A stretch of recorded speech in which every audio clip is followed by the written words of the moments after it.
Greetings, adventure. Welcome to the D20 Academy podcast. My name is Shallow Kaneshiro, and this is episode 31, Creating Adventures.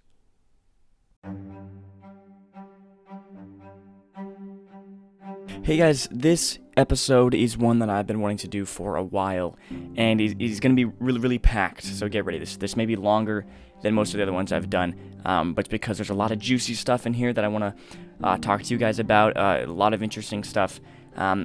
What I want to do is help out Dungeon Masters when it comes to an important and integral part of running a D&D campaign, right? And that's adventures.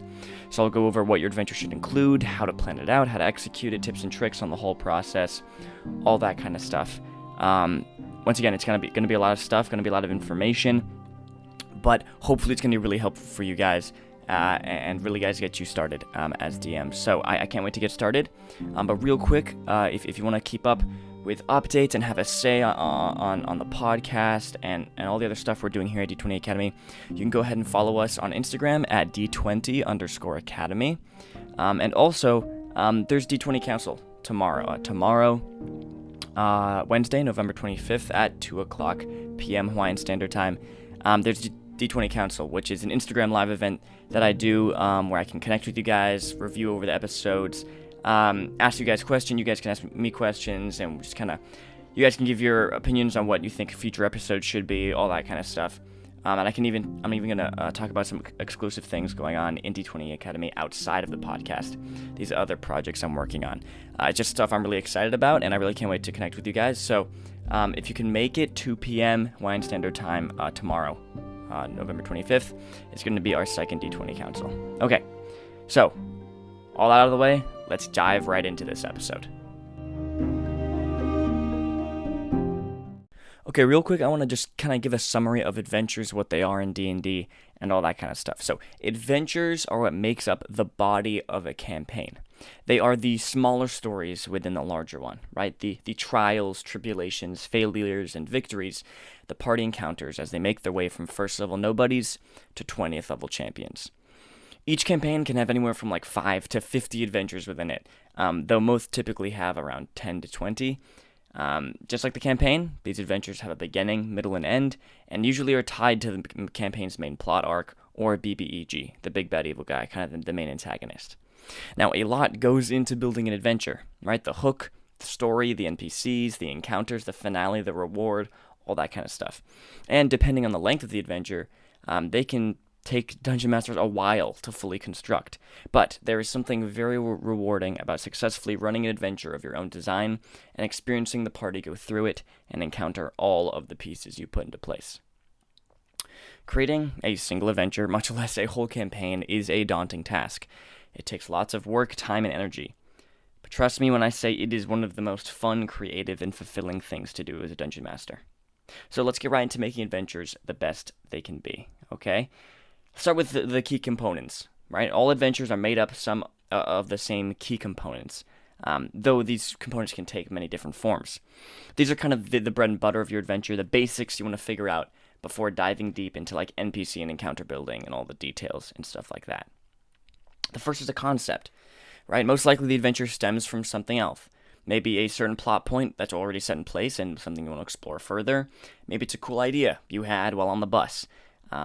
The concept for the adventure is just the basic bare-bone information about it. Something you want to make, something you want to create. Maybe you really like beholders and you want to build an adventure around them. Maybe something in a PC's backstory sounded interesting and you want to build an adventure around that. That's fine, but all adventures start with a concept. Maybe it's tied to something that's already been set up in the campaign, like a backstory or a minor villain or another character. Maybe it's something that has yet to be introduced to the campaign, but it's just something you really want to make and something you're excited to kind of implement. All those kind of things can lead to a whole adventure. So, first thing you're going to need is a concept. All right, now after that is the goal. This is by far the most important piece of an adventure, and is literally the cornerstone for everything else. All other aspects of the game stem from this single component. What is the party's goal? Why are they going on this adventure? Right? Is it to save someone, defeat someone, obtain something, destroy something, gather information, hide from someone? Maybe it's just to make some money, right? Maybe it's just to get paid, whatever it is. There needs to be a clear goal. Okay, now the party's goal and purpose is vital and should be one of the first things they learn when the adventure is presented before them. Sometimes they are literally offered the quest by a patron. Maybe it's something they want to complete on their own, something they want to complete by themselves that wasn't really offered to them by an NPC or anything. Whatever it is, whatever this adventure is, there has to be a goal, a purpose, the reason for the party to go on the adventure. Okay? The adventure stakes, right, what's on the line if the party succeeds or fails, is also based around the goal of the adventure, right? What's at risk? Who are the stakeholders? Who does this affect, right? The stakes of the story, the stakes of the adventure are all built around this goal. Everything really is built around this goal. So that's like one of the first things you want to figure out. Maybe you already know this goal from your concept. Maybe you don't know the goal yet after you just have a concept, but you want to figure this out as soon as possible because everything else is dependent on this goal. Okay, everything revolves around knowing the goal of the adventure, the purpose of the adventure, the purpose of this small storyline. That's what the goal is, and you want to figure that out as early on as possible so you can detail all the things around that. Right? Is it defeat the Goblin King? Is it steal the King's crown? Is it get information on the assassin? Is it hide from the bad guy? Whatever it is, just make sure there's some kind of goal.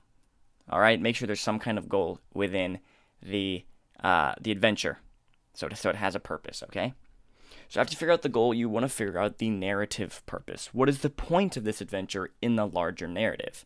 Right? Does it advance the main plot in any way? Not all adventures have to be tied completely to the main campaign plot arc or tied to the BBEG, but it's good to tie in most to keep the players invested in the main story. Most adventures have to do with solving a problem in the bigger narrative, right? Dealing with a minor villain, retrieving an item integral to their plan, finding an NPC important to the story, etc. These are all adventures that your party may go on that are all tied back into the main campaign and the main story. Like I said, not all adventures do have to be tied to the main narrative and the main campaign. They don't all have to have a purpose and point in the larger scope of the story. However, most of them probably should, definitely when it gets to kind of the second half of the campaign, when the party reaches around like 10th level. The BBG and their plots and their schemes and the main storyline should really be picking up around then. And so most of the adventures should start being revolved around that main that main plot line and that main storyline. Earlier on, when your group is more in the earlier levels and they're just kind of being a mercenary group, just taking various jobs or whatever, that's fine. They don't all need to be connected or be connected to the main storyline. But it's good to keep your players invested in the story and interested in the story and have recurring NPCs and have a clear antagonist and all that stuff. If most of the adventures are tied to the main campaign and the main storyline, that's helpful. But once again, depending on the concept, depending on what you want to run, they don't all have to be. But if it does have a purpose in the narrative, you want to figure that out here. Okay, next you want to figure out the tone and the flavor. What does your adventure feel like? Is it light, swashbuckling fun? Intense, gritty survival? Dark, mysterious horror? Is it a mix of a few of those? Not all adventures need to have an intensely defined tone or flavor, but I think it is good to recognize and establish a tone or flavor to keep the adventure thematically consistent, right? Also, make sure this matches up with the feel of your campaign and playgroup, right? Mostly, when you start your campaign, you probably kind of set down a tone or a mood of the campaign's focus and genre and theme, right? Maybe your campaign is very political intrigue based. Or maybe it's revolving around a war. Maybe it's horror based. So your campaign typically already has kind of a feel and a tone, and make sure that this adventure's tone and flavor don't vary too much from that, so that the campaign keeps thematically consistent. But it's also good to have various different kinds of adventures within your campaign, things that cater to various genres or mixtures of genres. Because you want to be able to present your party with various different kinds of adventures that feel different and feel distinct and feel fresh and new, to keep them interested. And also, most likely, your playgroup is made up of different people who all kind of have different interests and like to get different things out of the game and like different aspects of the game. And being able to kind of fulfill each of these people's interests and stuff with these different kinds of adventures and them all feeling a little different, having a little different tone or flavor, can help fulfill that. So after figuring out your concept and the goal, and now that you've kind of figured out the skeleton of your adventure, figuring out the tone and kind of what it feels like can also be important, and you want to keep that in the back of your mind while you design the rest of the adventure, right? Typically, it may not be a super easily defined tone or flavor, like super obvious mystery horror or anything like that. But you want to make sure that, after kind of figuring out the basics of the adventure and the concept and the goal, you're like, okay, it kind of seems to feel like this kind of adventure, this kind of tone or flavor. And so keep that in mind so the rest of the pieces within the adventure that you're building can mirror that and match that and keep the adventure tonally consistent, okay? The final thing you want to figure out is the length, right? How long is your adventure going to take? 1 session? 4? For new Dungeon Masters, this may be a little difficult to estimate, but I think it's still pretty easy to have a general idea of how long it will take for the party to make their way through this adventure.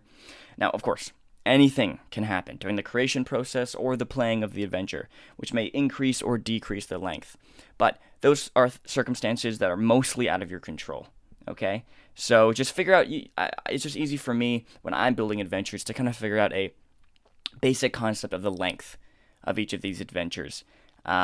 The typical adventure takes about 2 to 5 sessions, right? 8 to 20 hours usually is the typical length of an adventure. But, while you're building it, you may start going on this spree of creative ideas and concepts, and you can really build out and create a really long adventure. Sometimes when you're playing it, the players will do things that you didn't expect, and it will maybe make the adventure shorter or longer, whatever it is. Remember, these things are kind of out of your control. What is in your control is kind of, you're thinking about this adventure, you know the concept, you know the goal, you know the tone and flavor.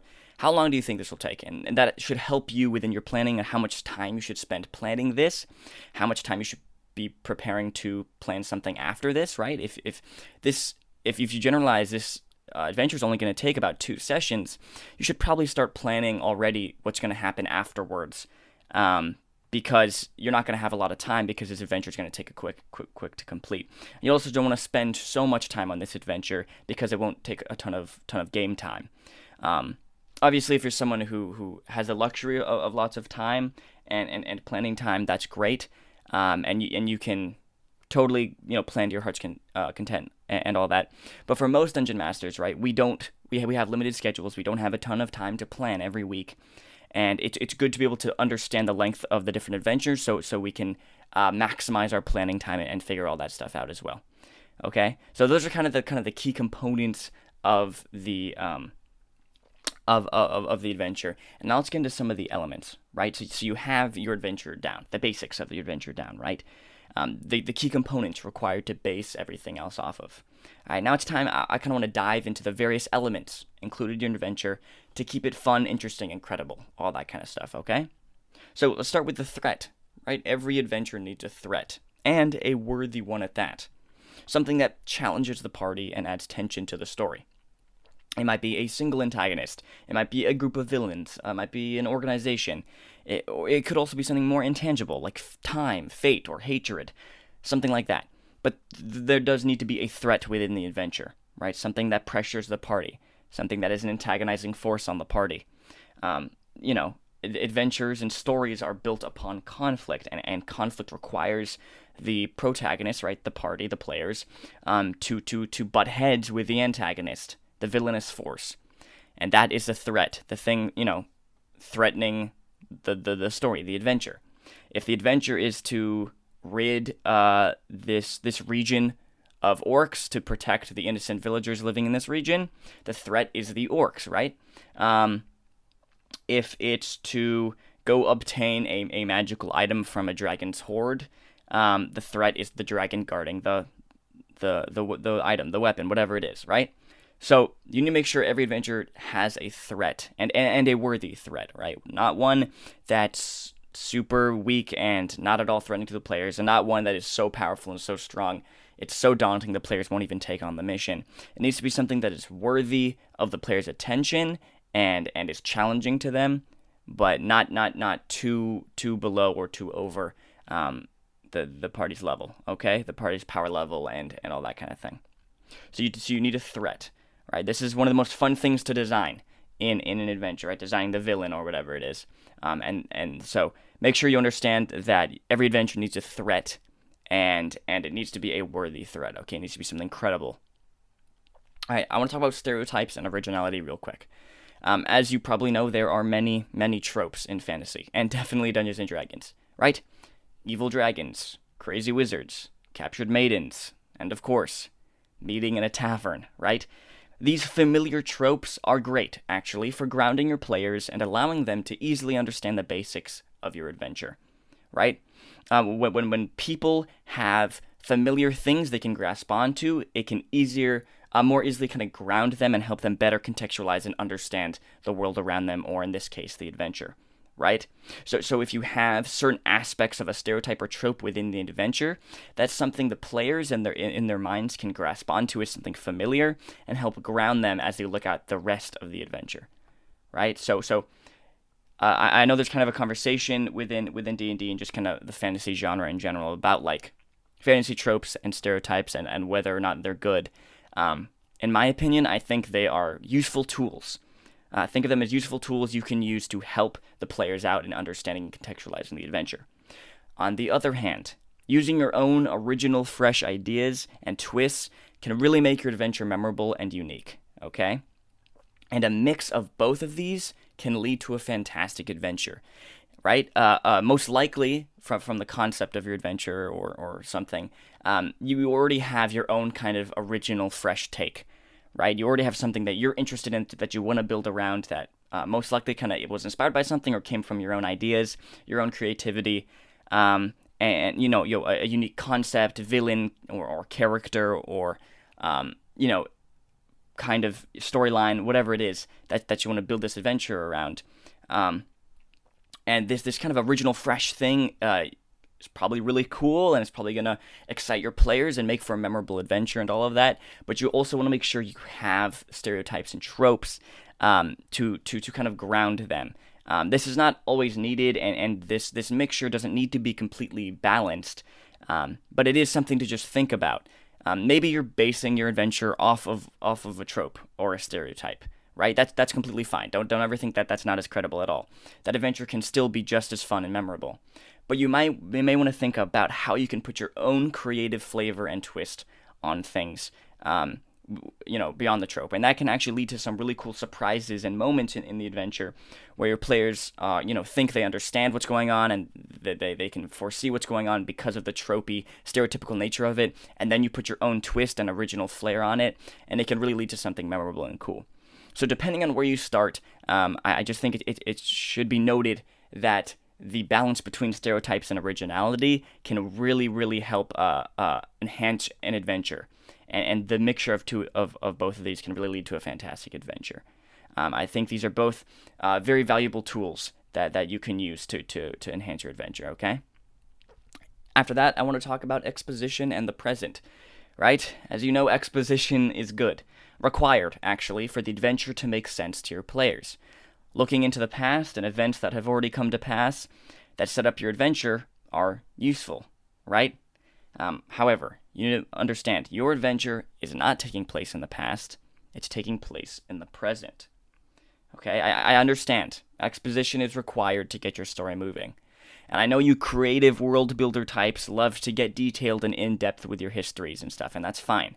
But you have to remember to keep the adventure focused on the present. Get the required info out, and then get into the action. If you don't need to release exposition up front, then take your time and drip it in throughout the rest of the adventure. Massive exposition dumps up front are really no fun for anyone but maybe you. Okay? Now listen, I understand. I'm a writer. I'm a world builder. I love creating stories and histories and all that kind of stuff. I really do like that a lot. And a lot of the time I can get carried away in all these backstories and details of characters and events and all this kind of stuff. But the players don't always need all of that, at least not up front. It's okay for you to be proud of these stories that you've created and these characters that you've created that flesh out your world, and you want to be able to show these off to your players, and that's completely fine. But you don't need to do it all up front. Okay? I understand exposition is required, really, for the adventure to begin. You know? If the adventure is, oh hey, I need you to go, I'm just gonna keep using this example. If you're gonna go, I need you to acquire this legendary weapon from this dragon's horde, the person offering this quest may, is probably going to need to give you some exposition, give the player some exposition on what's going on. What is this weapon? Where did it come from? Kind of about this dragon, about the region where it lives, some kind of information they need to know to get started, right? Exposition is usually required to get the story moving, and also is a way to get your players hooked, which I'll talk about later on in this episode. But understand, just get out the basic information, the exposition the party needs, and then get them started. Okay? Your adventure, your story is focused on the present. The players need to feel like you understand and you recognize and care about what's happening now and what their players are doing, what their characters are doing, and the choices they make are impactful to the story. And if they're not feeling that because you seem all focused in the past and on the history that you've built and on the world you built, it's not going to be a lot of fun for them. Okay? Also, just dumping tons of exposition at the beginning of an adventure can be a little daunting and hard for them to remember and just really not be a ton of fun. Okay? Players, they probably love some exposition. They probably love the world that you've built, and they like the NPCs and all that kind of stuff. All right? But they also want to get into the action. They want to start making their own choices, doing their own things, and getting into that adventure. Okay? So understand that you have all this stuff, and that's cool, and exposition is awesome, but you can drip it, if you can, drip it in throughout the adventure, right? So they can learn new stuff every session, and they don't need all that stuff up front, even if it's really cool and really awesome, and you spend hours working on it, okay? This game is about having fun for everyone, okay, not just yourself.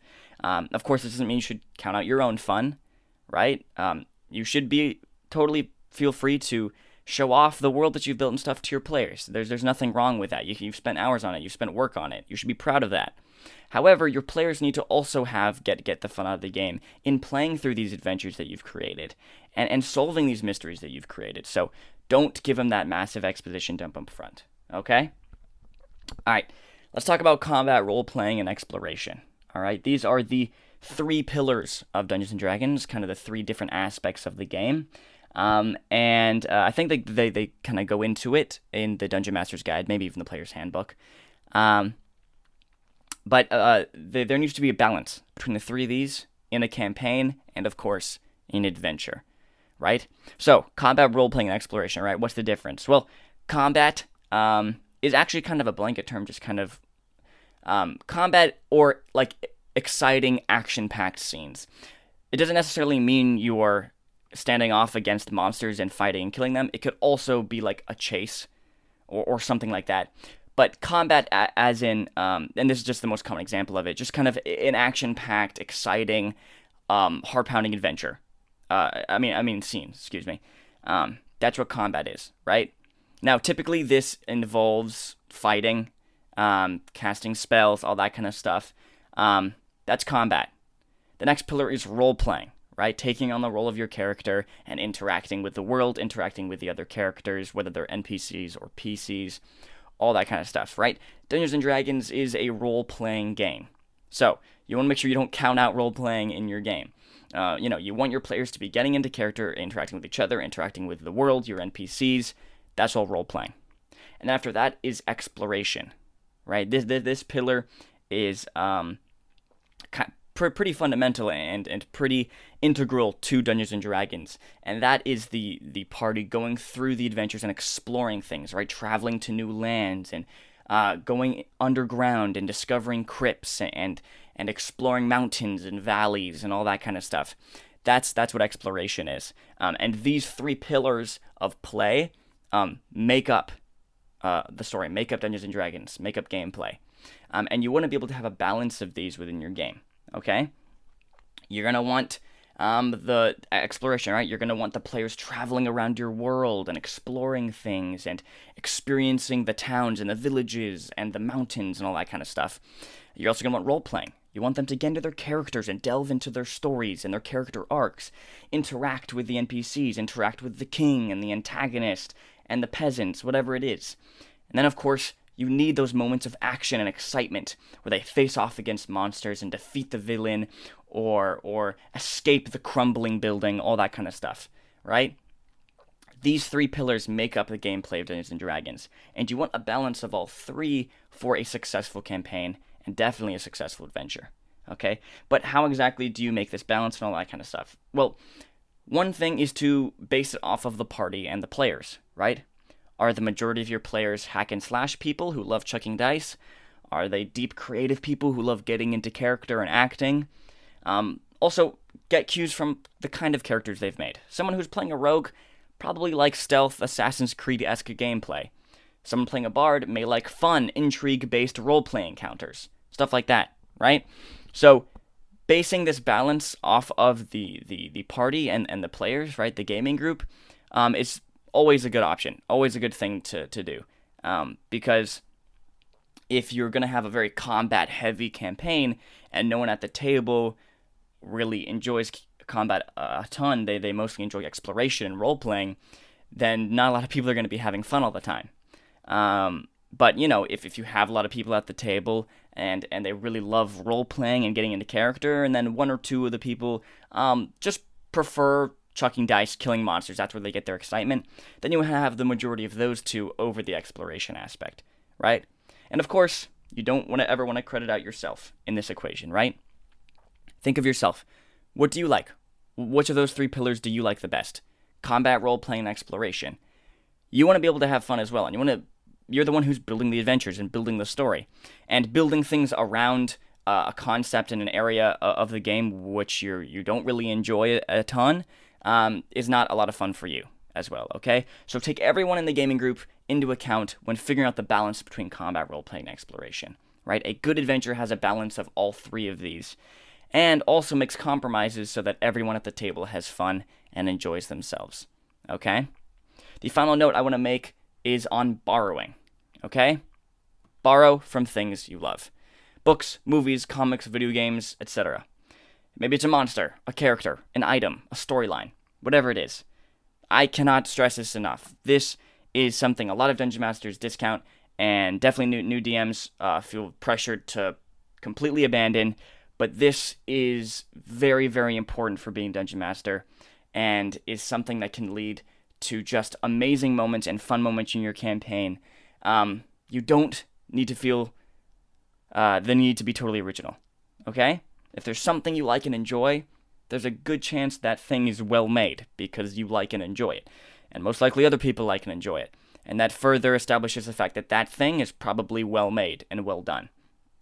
If it's an aspect that's well made and well done, then it's probably going to be good in your own story and in your own campaign, in your own adventure. So use it, okay? Borrow from the stories you consume, right? There's tons of other storytellers out there who are having their own creative ideas and have worked on these things, and you most likely recognize those, and you're like, wow, that aspect is really cool. I really like that character idea. I really like that item that they detailed. I really like that world they've built, right? Steal from it, borrow from it, integrate it into your own campaign. It doesn't matter, right? Nobody's watching you. It's just you and your friends at the table. Nobody cares if you stole a character concept or a character name from a book, or you know, an item from a movie. It doesn't matter if you love it and you like it and you think it would go well in your campaign, then use it, right? Obviously, you don't want to, you know, make sure you translate it so that it fits thematically, story-wise, you know, into your campaign and into your adventure. You don't want to take if you're like, oh, I really like the laser guns in Star Wars, and you put a laser gun in your D&D campaign, like that doesn't really make sense, doesn't really fit there. But, you know, don't be afraid to borrow and take things that you like and put them into your campaign, okay? Okay, we've talked about the different pieces of an adventure, the different elements and components and all that kind of stuff with an adventure. And now I want to talk about the structure of it, okay? So adventures, like campaigns, follow the typical story structure, right? A beginning, a middle, and an end, okay? But what exactly does that mean for an adventure? And definitely in the concept of Dungeons & Dragons and a tabletop role-playing game, right? Well, the beginning right? That has the hook and exposition, right? Something it should be exciting and clear. It should get the party involved and the players excited, right? Something that starts the adventure off, that gets the party involved, gets the players like, ooh, this seems cool. I can't wait to continue on this adventure. Let's go explore these things. That's what the beginning is, right? The middle is the body of the adventure, the trials and tribulations the party progresses through to reach their goal, right? Remember what I said about the goal. The goal is the most important thing about your adventure, right? And this goal is set down clearly and obviously in the beginning for the players, and in the middle, they are progressing through this adventure to reach that goal. Okay, now then we come to the end, right? This is the climax and the resolution.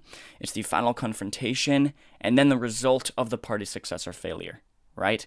And then this is them completing their goal, or failing to complete the goal, right? So the goal kind of ties these three pieces of the story structure together, right? The beginning, the middle, and the end, all of that.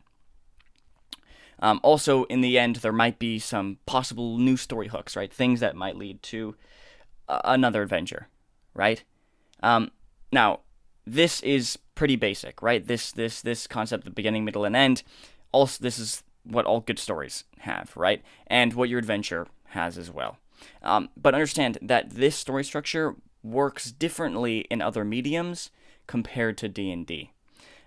See, the way Dungeons & Dragons and tabletop role-playing games in general work and function is just at a different pace and feel than most other stories, right? This is a collaborative storytelling experience, right? More than one person are telling this story as they're going, and also they are telling it in the moment. This is not something they have planned out previously or anything like that, right? I mean, obviously the Dungeon Master has planned out the adventure and like the different story beats and characters and all that kind of thing. But they are telling the story, they're writing it per se, in the moment, right? They're improvising in the moment and telling the story like that. And there's also, of course, the structure of the story with rules and dice and restrictions, right? To make sure that there's tension and stakes and all that kind of thing. The players have agency, right? They can make their own choices, their own decisions that affect the story. All of these aspects that are not in most other storytelling mediums, like books and movies and TV shows and video games, kind of separate Dungeons & Dragons and tabletop role-playing games in general when it comes to story structure. The gameplay or the telling of the story is just much more drawn out. The pacing is slower. In a movie, you can just have the protagonist walk into a room and the camera pans up and you see everything in the room, right? 2 seconds. You've seen everything. You understand what's going on in that room. In D&D, when the protagonist, right, the party, they enter into a room, the Dungeon Master has to explain what they see, what they hear, what they smell, what's going on around them. Then, poses the question to the players, hey, you come into this room, okay, what do you do? The players may discuss for a second. They might go off and do different things. One of them might go over to a table. One of them might go over to open up a chest, whatever it is. And then the DM has to explain what each of these actions is, what happens as a result of the actions. Maybe they have to make rolls. All this kind of stuff prolongs the game and draws out the pacing, right? This is not a bad thing. This is required for Dungeons & Dragons to function as a game and for there to be tension and stakes and all that kind of thing. But understand, because of this, the story is just told in a little different pace, in a little different way than most other storytelling mediums, right? In a movie, the whole script is already planned out. The characters do what's in the script, right? Everything just follows this storyline, focuses on this, and the camera follows them, and the people can just sit back and watch the movie and experience the story like that. In Dungeons & Dragons, the people experiencing the story are the people who are actively participating in it and are also helping to tell the story, right?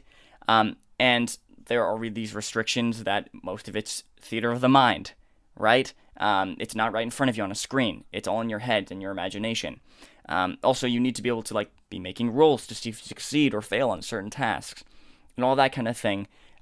Just makes it so that storytelling within Dungeons & Dragons is a little bit different than other stories. So you have to understand that as well. The story structure itself is similar, but it just moves at a different pace and feels different than a regular regular story that you would consume. And this is awesome. This is one thing that I love about Dungeons and Dragons. This aspect of it. That the players have agency and that they're telling the story together in the moment, improvising. There's these rules and restrictions on what they can do and what their characters can do, and they have to be creative, and dice and fate dictate if they succeed or fail, all that kind of stuff. I really like it. It makes for a very unique storytelling experience, right? Something that is unlike all these other forms of storytelling, right? Film and books and all that kind of thing. But just understand that. Definitely going back to the thing I just talked about borrowing, right? If you want to be borrowing kind of a similar storyline or similar plot points of a story you consumed that you really like, understand that it may not work the same in Dungeons and Dragons. If you take this story concept or these story beats that you really liked in a movie, and want to put that into your own story and put those into an adventure within your D&D campaign, understand it will work differently and feel differently. It may not go exactly how it went in the movie, just because of all these different aspects that separates Dungeons and Dragons apart. But don't let that take you down, okay? That's something that's awesome. That's one of the things that is super unique about D&D and makes it really cool. Okay, so you understand the basic story structure, the beginning, the middle, and end. What should happen in all of these, and the goal, right? The goal that connects all of them. I want to talk about real quick something called the 5-room dungeon. Okay, this is a pretty popular concept in D&D and like just tabletop role-playing games in general. And it's kind of like an example basis for an adventure, how an adventure progresses. Okay, now, myself, I have only actually just recently discovered the 5-room dungeon, and I've not really used it a lot in my own experience and in my own games. So most of what I'm about to explain here is just from what I've seen online and from articles and videos. Not a lot from my own personal experience. I haven't really used the 5-room dungeon yet in my own campaign stories, just because I discovered this recently. But it goes like this. The 5-room dungeon is basically the middle and end. Okay? The beginning is a very short part of the adventure. It's just the hook, get the players interested, get them going, give them their goal, all that kind of stuff, and get them going on their adventure. And the 5-room dungeon makes up what happens after they start off on their adventure. Okay, so room 1 is the entrance and guardian. Room 2, puzzle or role-playing challenge. Room 3, trick or setback. Room 4, climax, confrontation. Room 5, reward, revelation, plot twist. Okay? Now, understand, this is the concept for a 5-room dungeon, right? A dungeon the party can go through in one session, a single session adventure. But that's actually not the point. The point of the 5-room dungeon is that it is adaptable and can be shifted to fit any kind of story in D&D, any kind of adventure. Doesn't actually have to be a dungeon delve. Any kind of adventure. Doesn't also have to take one session, right? But this concept of these 5 different story beats, 5 different plot points within an adventure, are these. It's a tried and true formula, for D&D specifically, for tabletop role playing games specifically, that is interesting and is memorable and fun and works. Okay, so let's kind of break down all of these. Room 1 is the entrance and guardian, right? This is the first challenge that the party has to face. Maybe it's finding the entrance. Maybe the entrance is hidden or magical. Maybe it's getting the key to the entrance. Maybe it's defeating the guardian of the entrance, if there is one. If it's like a stone golem or 2 guards or whatever it is. The entrance and guardian, right? That's the first point. In the typical dungeon, right? This is the entrance to the dungeon, and the guardian outside, the monster or monsters outside who guard the entrance to this dungeon, right? The reason not a lot of adventures before you have explored this dungeon is because of these guardians and because of this entrance. So whether the issue is bypassing the entrance or bypassing the guardians, or maybe both, that's room 1, right? That's part 1, I should say. Now, translating this to totally different scenario, right? We're not talking about a dungeon anymore. The entrance and guardian is something a little different, right? Maybe you're not actually going into a singular location or into a room. Rather, you're going into a region, or you're moving into a house or a manor, perhaps. But this same concept applies, is bypass the first challenge, bypassing the entrance and or guardian. The second part, or the second room, is the puzzle or role-playing challenge, right? Most likely, the players have probably used some kind of force, perhaps, to get past room 1, to get past part 1, and are now faced with their second challenge. Something that tests something other than just their combat and fighting skills, right? This is a puzzle, something they have to solve creatively, something they have to, huddle together and figure out as a team. It could be a role-playing challenge. Maybe they have to convince another character to let them pass, or solve a riddle, or talk their way through this area. That could be the part 2. That's the second room, the puzzle role-playing challenge. Something that the party has to deal with that cannot just be brute force. That's something that they have to think creatively on, or role-play really well on, to be able to bypass this challenge. And once again, as I'm going through these different challenges and stuff, remember, these should slowly increase in difficulty and challenge, so that the tension keeps building and tension keeps rising, okay? So this challenge should be a little bit harder than the entrance and guardian, right? In a dungeon, this could be some kind of trap, some kind of puzzle that the players have to bypass or disable. This could be, if they're trying to infiltrate let's say they're trying to infiltrate in an intrigue-based campaign a party of royalty within this palace, right? And they're trying to get information from one of these royals, one of these nobles. Maybe they're trying to poison one of them, whatever it is, but they have to get to this party. That's like the goal of the thing, right?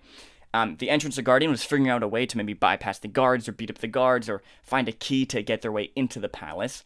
And now, maybe they're faced with a clerk at the desk, or some kind of guard who notices them and questions them about what they're doing here.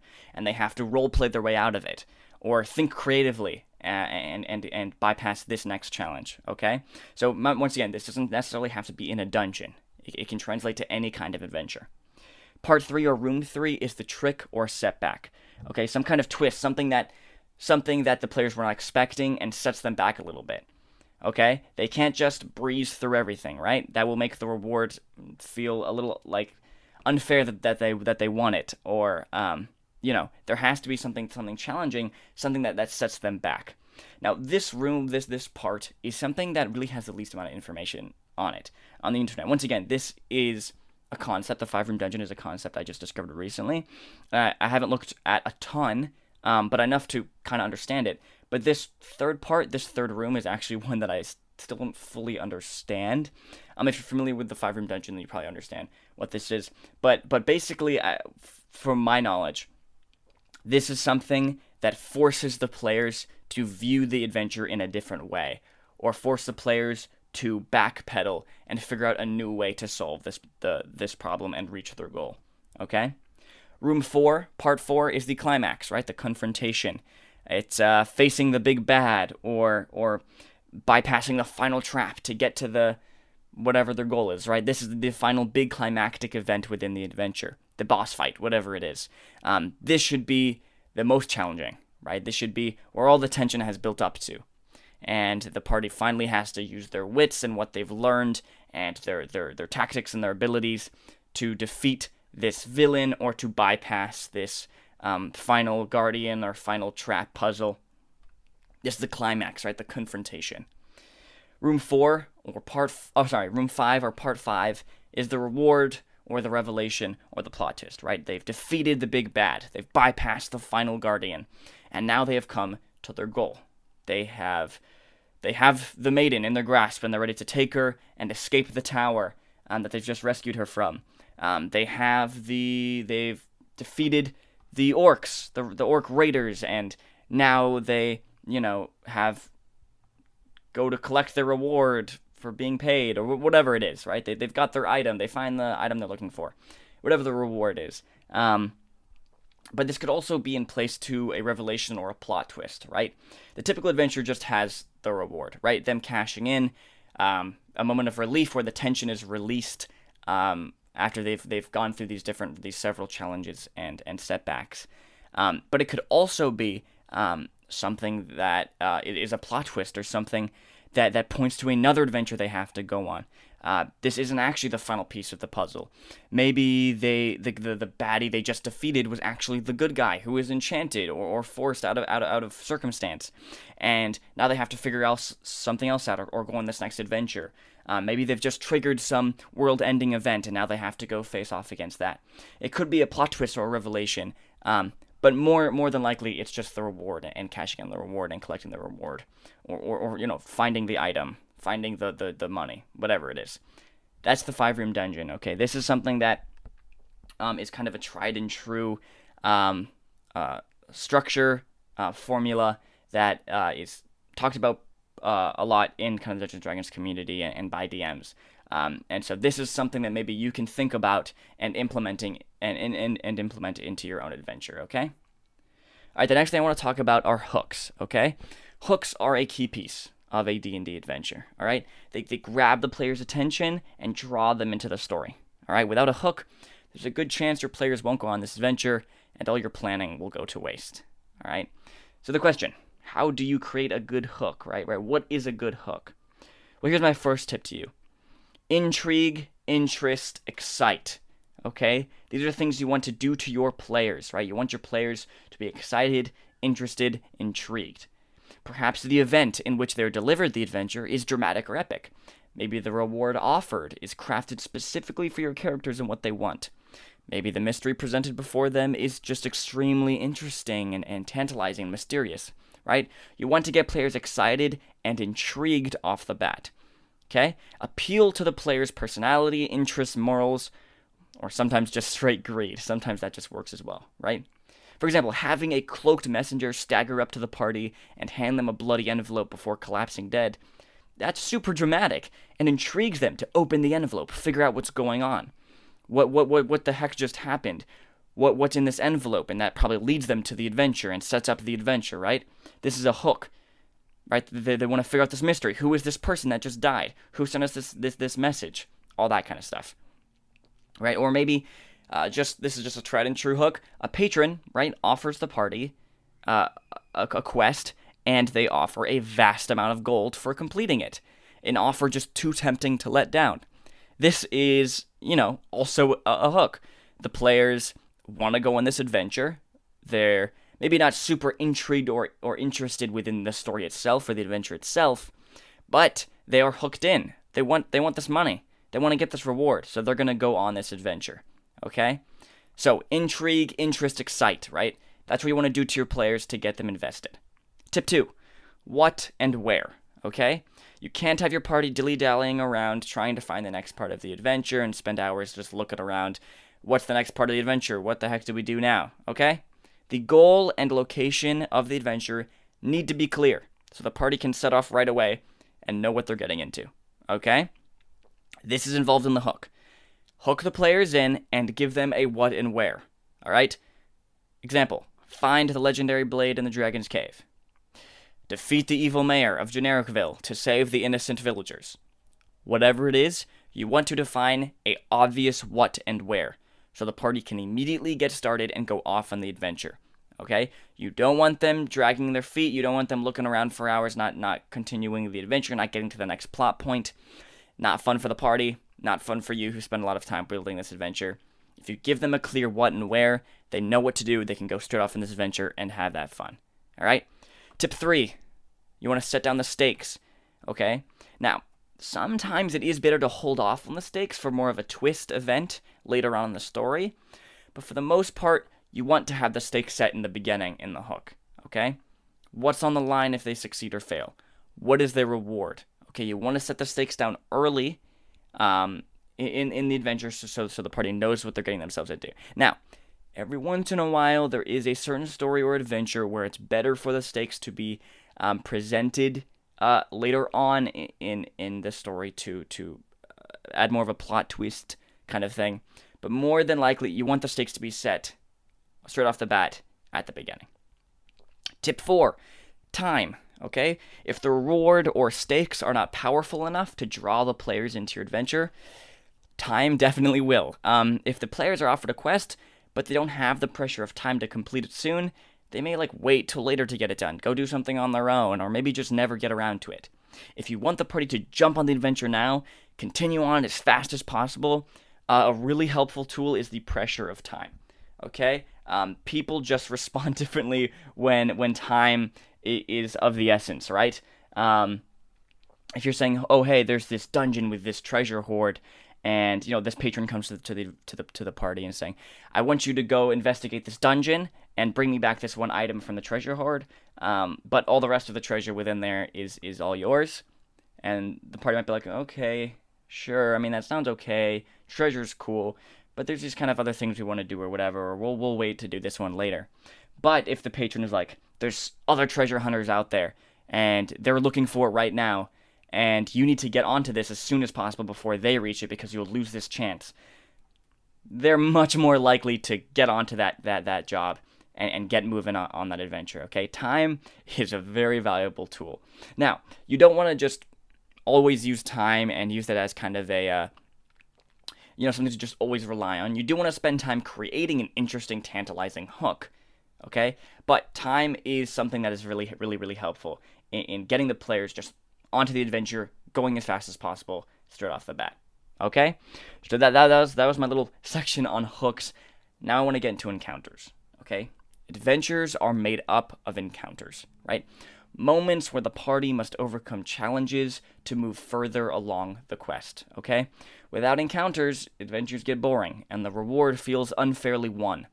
Players need to kill monsters, outmaneuver villains, solve problems, okay? They need to do all these things to reach their goal and complete the adventure. Now, encounters come in many forms. Combat, roleplay, chases, puzzles, whatever it is. Anytime the party is faced with a trial or challenge, okay? Here are my tips for your encounters in an adventure. Tip 1, increase difficulty. I've mentioned this before. The minion fight near the beginning of the adventure should be much easier than the boss fight at the end of it, okay? The difficulty and threat level of the encounters needs to increase as the party moves forward, further building the tension, and further challenging the party. Okay, you want the difficulty and the challenge and the danger level to increase and increase as they continue through the adventure. This is something I talked about earlier on in this episode.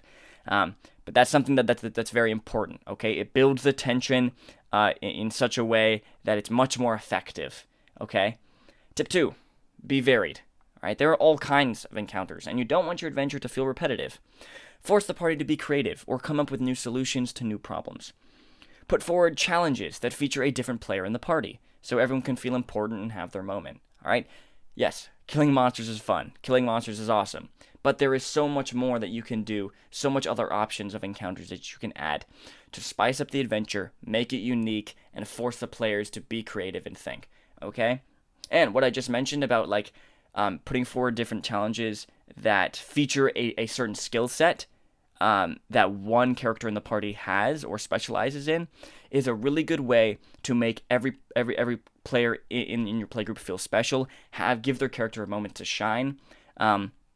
If there's a moment in the adventure and the challenge is just kind of sneak past these guards and disable a trap, not everyone in the party can do that or get that done good.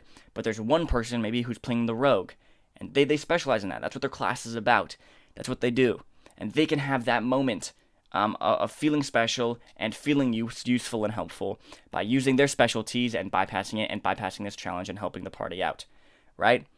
So you want to make sure that you can present different challenges so that everyone has a chance to come out and shine. Now, this doesn't necessarily mean every adventure has to have a moment for every single person in the party, but this is something you want to keep in mind, okay? Present various kinds of challenges and allow some of these challenges to be catered to a certain character, so that character and that player has a time to shine, all right? Tip 3, remember exploration, okay? Encounters and challenges are cool and fun and exciting, and they help advance the story. But you don't want to immediately hop from encounter to encounter, okay? Exploration and discovery is an integral part of D&D, what I talked about.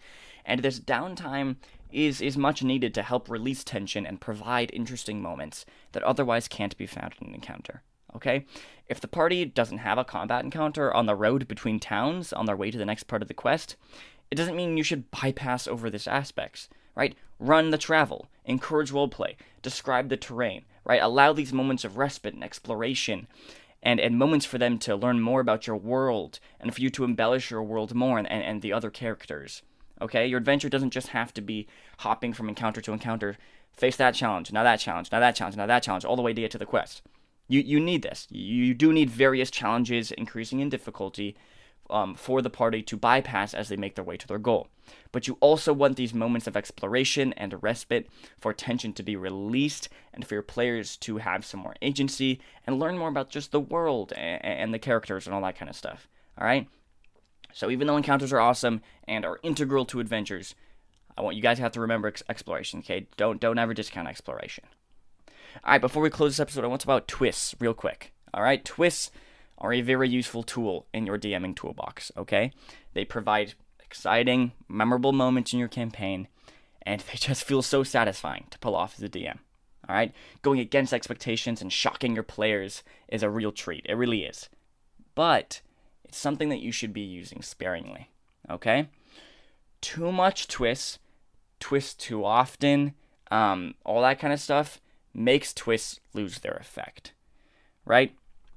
If every single adventure there's a twist at the end or a twist in the middle or all that kind of thing, every single adventure the party goes on, the twists are going to lose their effect real quick. The players aren't going to be shocked by it. They're not going to be surprised. They're not going to be intrigued if twists happen all the time in the story, right? Twists are one of those things that are most effective when they're used rarely, okay? They're very effective when the party is not expecting it. And that's the whole point of it, right? It goes against what they're expecting. It goes against expectations. But if you use twists too often, then it loses its effect. So twists can be really cool and really awesome and feel really satisfying to pull off as a DM. But you want to make sure you're using them sparingly. Also, twists can also be really effective if there are those that can be solved by the players. Okay? If you set things up and set down little mysteries and secrets and seeds throughout the whole adventure, hinting at the twist that's going to come at the end, and when it finally does come, it's easier for the players to understand it and enjoy it and not feel totally cheated. Definitely if something like the Deus Ex Machina or something like that, right? Also, players can feel super awesome if they explore these different seeds and such, and they discover this plot twist before it really comes, and they figure that out. That's really cool for the players and makes them feel really good, and you shouldn't discount that. I know that as a DM, you want to pull off this twist and shock and surprise your players, but this isn't about you. Remember, this is an experience for everyone at the table, everyone having fun. And if one of your players figures this out and figures out this mystery and solves the twist before it happens, that's awesome. Reward them for that. They should feel good about that and for figuring that out. And that's something that's sometimes just as cool as dropping the twist on the players. Okay? So the most effective ones are ones that the players could have actually been able to solve and see coming. Doesn't mean every time they will, but it just feels that much more effective and realistic if looking back they're like, oh yeah, this twist actually makes sense. It's not just out of the blue randomness or a Deus Ex Machina or anything. These things were set down throughout the adventure, and so this makes sense, and so it's that much more effective. Okay? Remember, keep player agency, right? Don't force them into anything. All right? This is, once again, a story for everyone at the table. Everyone has a say in what happens in the adventure and what happens in the story, and everyone makes their choices that should impact the story effectively. All right? So remember to allow the players agency. Don't force them into anything. Don't railroad them into anything. Once again, you don't want them to be running around, dilly-dallying, doing nothing in your campaign, okay? Using things like the pressure of time and really interesting plot hooks and stuff can get them moving on the adventure and going down what you've planned, and that's fine. But you want to make sure you don't completely control them and force them into this spot and like, ooh, and then you pull the twist off on them, and it doesn't really feel like anything crazy because it's so obvious that you just kind of force them into the situation, okay? Understand, I know you're doing lots of planning for this adventure and all that kind of stuff, but you have to be okay with scrapping some of it and throwing some of it out the window to allow the players to have their own agency and make their own choices and impact the story in their own way. And if you release that and understand that, then you can have a lot of fun as well with that aspect of the game. You can enjoy the players surprising you and shocking you with the choices and the things that they do, and having to improve your improv skills and all that kind of stuff, dealing with the situation. It can be a lot of fun for everyone at the table if you allow your players agency. Once again, you have these tools to get them on an adventure and railroad them pretty well, and there's nothing wrong with those tools, but you want to make sure you also remember about player agency and allowing them to do the things that they want to do. Okay?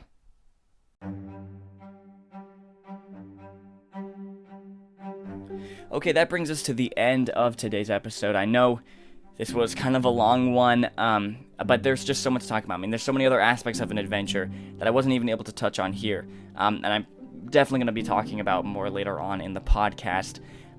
But hopefully this was helpful for you guys. Definitely new Dungeon Masters who are still figuring out adventures and how they work and how to build them. Hopefully you guys learned something from this. Hopefully I was able to help you guys out. This one was a lot of fun for me. This is something that I've worked on a lot, right? I've been a Dungeon Master for years, and I've learned so much about building campaigns and building adventures, and being able to share with you guys some of the things that I've learned and some of the things that I've picked up to ease your guys' play and help you guys out as Dungeon Masters. That's really awesome for me to be able to help you guys out with that. Once again, if you guys want to keep up with the podcast, understand all the things that are going on, there's so many cool things that we're working on here, courses and all these other things that are beyond the podcast here at D20 Academy. If you want to keep up with that, have a say in that, talk about the podcast, or review it, connect with us, go ahead and follow us on Instagram at D20_Academy. To get all that kind of stuff. There's a lot of really cool, exciting things that we're doing here at D20 Academy. I can't wait for all you guys to be able to see all of them. But if you want to get in there, if you want to have your own say, if you want to have your voice heard and all that kind of stuff, I totally welcome that. I want to connect with you guys. I want to hear from you guys. So go ahead and follow the Instagram at D20_Academy. Remember, the D20 Council is tomorrow, the Instagram live event at 2 p.m. Hawaiian Standard Time. Hopefully I can see all you guys there. But thank you so much for listening, and I will see you guys again next week.